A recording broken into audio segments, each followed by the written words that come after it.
والدان ماتم‌زده دینارا رحیم قلوه، جوانزنی که در سوختار انبار چاپخانه در شهر مسکو افتید، انتظار آوردن تابوت او به زادگاهش هستند تا اینکه او را به خاک سپارند.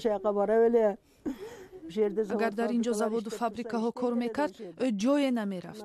از سبب بیکاری بیشتر قرغیز ها مجبور میشوند که مهاجرت کنند. اگر او نمیرفت حالا زنده میبود.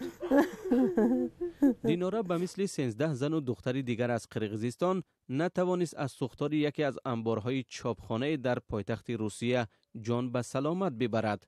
همه آنها از دود غلیظ نفسگیر شدند. هلاک شده ها از 17 تا 45 سال داشتند. مهاجران قرغیز که در روسیه فعالیت رسمی یا غیر رسمی دارند از این پیشتر هم هلاک می شدند.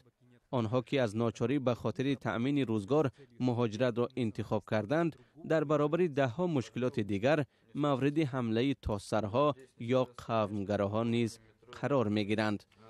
اما محض هلاکت شهروندان قرغیزستان در سوختار انبار چاپخانه در مسکو در جامعه واکنش های تند را به بار آورد.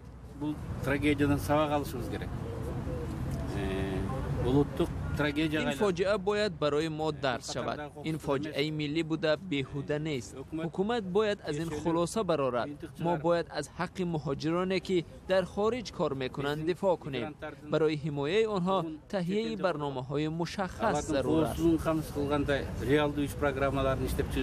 با توجه به بحث‌های داغی که در اطراف این فاجعه صورت گرفته است، رهبریت قرغیزستان به پیوندان هلاک شده ها همدردی مخصوص اظهار کرد.